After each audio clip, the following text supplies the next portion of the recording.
During times of uncertainty, it's comforting to know we have a healthcare system in our community that's been committed to supporting us for well over a century.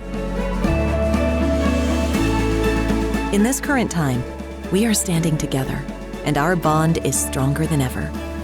KDMC, caring for our community like no one else can.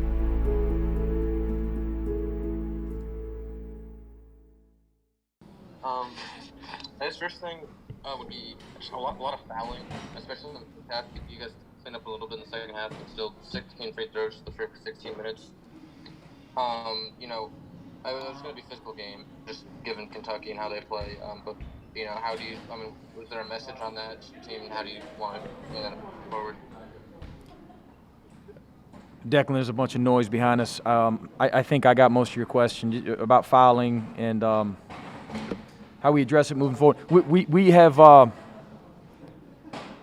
We've addressed fouling defensively as much as anything this entire year, and we struggled with it early. And we thought early on it was because these guys weren't used to playing as fast as we were playing, and weren't used to pressing as much as we were pressing. And now we're playing a little bit slower, and we're zone pressing more, tempo pressing more than man-to-man pressing. And so there's really no excuse other than our discipline's just got to be better. The decisions that we make have got to be better. I thought we made a lot of really good decisions offensively for about 35 minutes.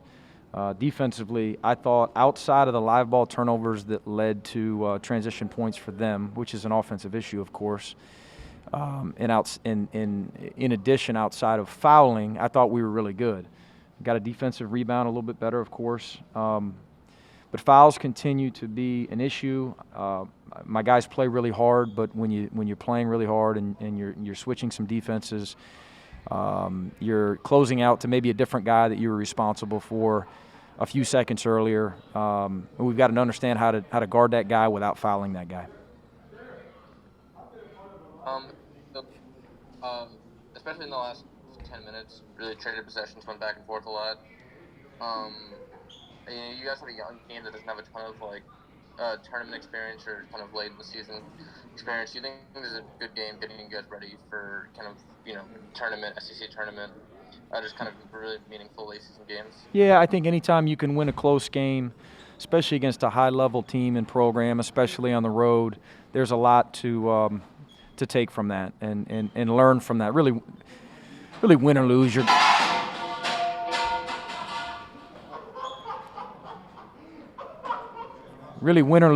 you're going to have opportunities to learn. But in a close game where it was possession by possession, it was such a good college basketball game, maybe we'll be able to take a little bit more from. Just in the background, but I appreciate you taking the questions. Thank you, Coach. Hey, no problem, Declan. Chris, go ahead. Hey, Mike, for the second game in a row, we saw the aggressive version of Trey Mann, especially late. How important was that, do you think? And yeah. Is this what you want? Oh, absolutely. Want more. I thought there was 1-3, kind of an errant pass. We threw 8 or 10 passes for whatever reason at each other's feet. We've got to continue to get better with team passing. But there was one, it was kind of an average pass at his knees right in front of the bench where I didn't think anyone was around him with a few minutes left. That I yelled, shoot it to him, and so there's probably 2 or 3 times during the game where I felt like he could have been a little bit more aggressive, but he's making good decisions. He plays at such a good tempo. He's got such a great pace to his game that I also don't want to speed him up either, and obviously the baseline shot opposite our bench late was a huge shot, and then for him to get to the foul line and convert the way he did continues to defensive rebound it, at a higher level, which gets the ball in one of our best players' hands to lead the break and start the offense. Mike, sometimes it can be feast or famine with Tyree. I think he has 5 assists, 5 turnovers. He tried dribbling through some double teams, and then it became that get a couple runouts on that. But at the same time, he hits a huge 3, and then he throws that ball off Boston, which enables you guys to go on that mini 5-point run. Yeah. Assess his game. You just did. I'm not going to say feast or famine, but you said it. I love him, man. What a motor, energy level, toughness. He makes huge winning plays like that one. I mean, that was a winning play. He takes charges, back taps. You know, he creates steals for others that don't necessarily show up as a steal in the box score for him. He helps us move it at times. He draws fouls. But, you know, he's this is his first year playing at this level, and he's got to continue. And also in his defense, it's his first year playing as a true point. You know, at his last spot, he was relied upon a bunch off the ball, maybe even more so off the ball than on the ball to really score it. And he's growing as a true point with his decision-making, both offensively and defensively, but especially offensively with the valuing of the basketball, because he really sees it and he understands it, and when he's really locked in with playing careful, if you will, you know, just a high level of value for the ball, he takes care of it. But sometimes he can speed others up, but he also can speed himself up, and he'll grow. I know you probably liked seeing 4 assists from Collin Castleton, because there was a couple times he got double team recognition, and I think the 3-pointer that Tyree hit that put you guys in front for good was off a kick out by Collin. Yeah, you know, we were trying to isolate Collin in the post, and he took advantage. Appleby did of a pass by Collin off of a hard dig by Kentucky. The timing was perfect as the perimeter player was lunging at Collin. Collin was picking up his dribble and Collin's a really good passer, you know, and he's also an accurate passer for the most part. And hit Tyree right in his pocket, and Tyree stepped up and hit a big shot for us.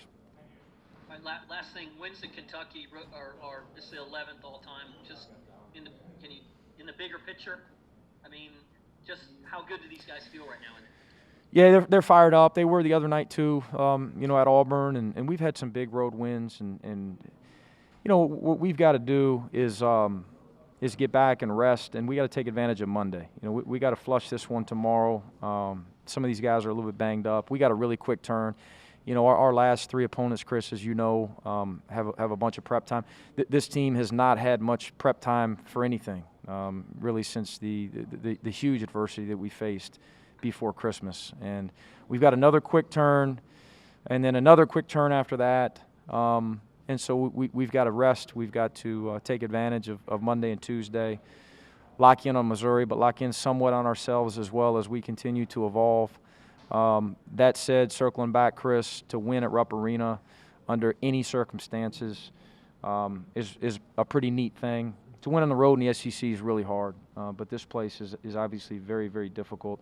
And Kentucky's been playing really well, as we know. Thank you. Yep. Bob? Yeah, hey, Coach, we're going to talk about a couple of guys you already have, but Trey, 8 rebounds again. Just more about his physicality, I guess? Yeah, you know, maybe his understanding of the importance for him to get in the mix, I think has elevated. I think he's more bought into the fact that the ball's in his hands and it's an easy way for him to go get it. You know, he doesn't need to wait on an outlet. I think he's put more of an emphasis on, we talk about hitting and getting. We talk about hit and get, which is block out and go get the dang rebound, right? And hit and get has turned into, with a couple of these guys, just go get it. Just go get it. It's late in the year. You know, we all have a better understanding of who we are. A lot of these point guards and 2 guards who he's defending don't go because they're floor balance guys. And Trey has really embraced just going to get it. And he needs to continue to do that. And then on Collin, on the offensive end, I mean, have you had a guy that makes the shots he's made under the basket, you know, twisting and turning and laying them up like he does? Against really talented players today, he was pretty special under there. Yeah, he's got a really high level of skill. Got big, soft hands, really good feet. I thought we did a better job of getting him the ball in positions to be successful. I'd still like to see him get some deeper touches. We had an errant pass right in front of us where I thought he had a seal and a layup. But these guys, they're being asked, again, to pound that thing inside when we weren't throwing any post passes, you know, the entire preseason and the first month of the season. So Collin, we found out, a few games into the season that he can do it at this level offensively, and he shows signs defensively, block shots. He's got a ways to go to hit his ceiling, of course, but tonight he was really good, and we played through him a lot, and he's got an ability really with either hand if he can get some deep touches, and he can play in space. But he's also, you never know. I mean, the next game may call for him to kick that thing out a bunch, depending on how we're going to be defended. And then he took like a 17-footer, which I know you kind of shied away with him. But yeah, what do you think about that shot at that time? Well, I actually liked it. He works at it a bunch. I think that's a high percentage shot for him. The way that they defended, we had run a cutter off of him to the rim, who was open, and his defender had to take a big step back, which allowed for the open shot. It was a good read by him and almost went down. All right. Thanks, Coach. Congratulations. Yep. Thank you. Hey, Coach. Chance here. Obviously, congratulations to you. Big win on the road against Kentucky. I know you've been on the road, obviously, the past 2 weeks between now and Auburn.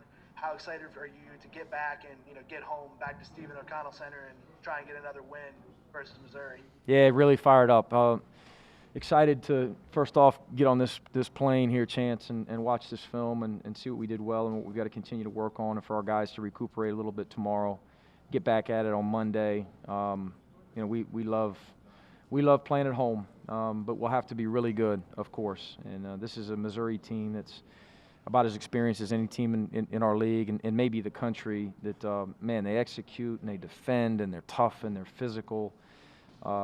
They've got good players. Again, they've got that experience and they've put it all together this year. So we'll have to play awfully well.